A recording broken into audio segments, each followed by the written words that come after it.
Hey guys, so I just wanted to do a quick rundown of Falling, of how I made it, all the elements behind it. And yeah, the first thing that I did was, of course, the drums, as always. So you have snares, claps, this little guy.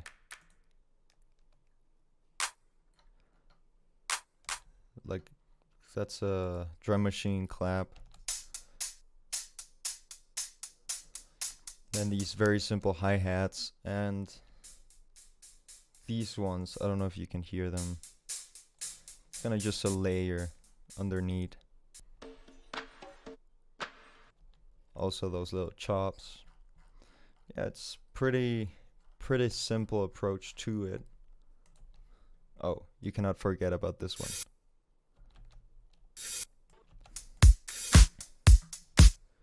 And for my drum bus, I did a couple EQs, then just compression, going with my beloved API.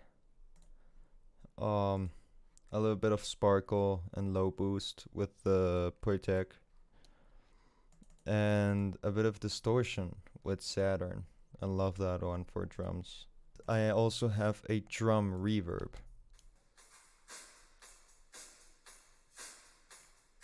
And it's very low in volume, but it gives everything like a cohesive feel, as if it was played in one place at one time. And I think that's really important. Then bassline. A lot of people ask me if this bassline was played live. And no, it's actually sequenced in a way. The bass sound comes from Contact, the Rickenbacker, this Tweedman setting. And then yeah, just with some light EQ, some DBX 160 compression. This compressor is really good on bass because it gives it like a very good punch or a like very precise attack. Then some more, a bit more aggressive EQing, but again, it's not that much. Then an SSL channel, more EQ, a little bit of boost, a little bit of cuts. Then I have the Poetec doing the classic boost attenuation trick at 100 Hertz. And then just attenuating at 5K. And yeah, that's pretty much it. Also just some light compression here in the low end, just so it doesn't go crazy. I also have a sub bass that if you're in your cell phone you probably won't hear, but it's here. And then this one comes from Serum. It's pretty much a little stab to give it a little bit more character and attack. Oh, and I don't want to forget this one.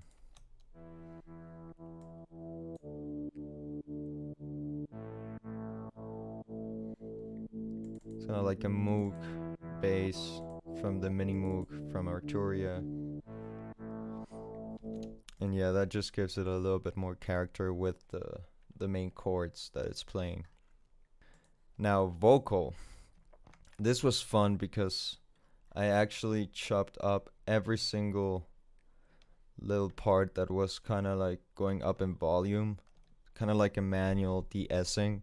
This way it gives you much more control of things. You have much more control of all the little S's or T's, P's, whatever, that just stand out without having to put too much stuff on your channel. I still did put a de-esser here just to get a little bit more control, but it's pretty straightforward. It's just EQing, making sure everything is just on in its place. Assuming, but maybe for you that's typical. It's coming at me once again, but I can't make it stop. These are just the effects. As you can see here, they're pretty automated. So if I go here, if I click all these things, volume, rate, decay, it's all automated. It gives it a more kind of like fluid. It just moves better with the track. I think it's very important to automate all your effects all the time. Yeah, but it's pretty simple. Honestly, Ryan did an amazing job recording this. Pretty well compressed already and comped, so that was good to go. But now to the fun part, all the pianos and little synths. I'm gonna start with the CP80. It's a very vintage Yamaha piano, and actually a friend has one of them. We actually used one and we recorded this. This is from his studio.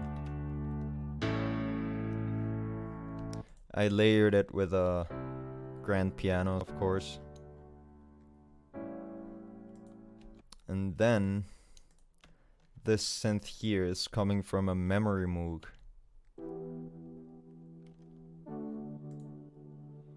And I have ton shit of processing here just to... I kind of wanted to change the synth at one point, but I ended up using the one from the demo because this track has been going on for years now.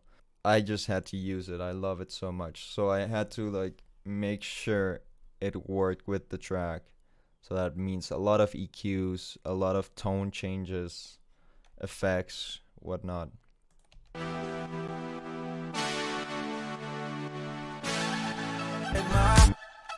Then this one. I love that little sound. It's just a little pluck with ton shit of delay, and it gives it more rhythm. Then we have more synths.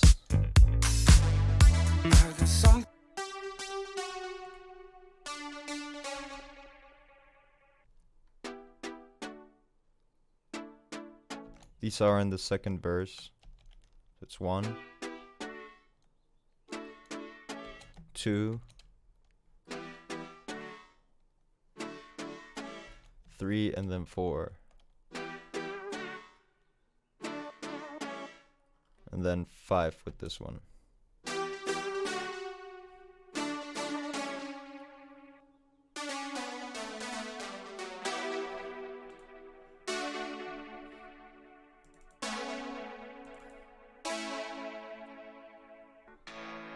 Then I have these kind of just panned to the sides a bit, but they're so low in volume that you can barely hear them, but it's just texture.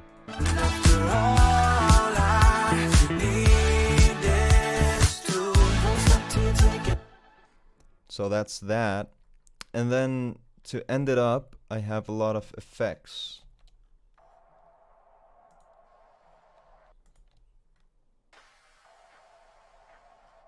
Just very simple stuff. Yeah, it's not a lot. It's very simple.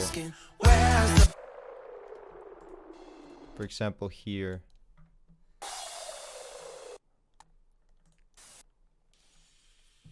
Yeah. It's really just a little bit of ear candy, a little bit of tension and release. Then here I have this. And this as well. Kind of just to create tension. The weight that I feel. Yeah, and that's pretty much it. This is how I made Falling. It's really a simple track in its musical sense. It's very disco funk oriented, but I put a lot of effort into the production and making it sound a bit more unique. And yeah, I really loved how it came out. So I hope you guys learned a bit, one thing or two about how I work on my stuff. And yeah, let me know if you also want to see more of these in-depth tutorials. I'm gonna be posting more of these ones on Twitch since I'm gonna be streaming there. But for now, I just wanted to keep it a little bit simple. And yeah, hope to catch you guys in the next one. See ya.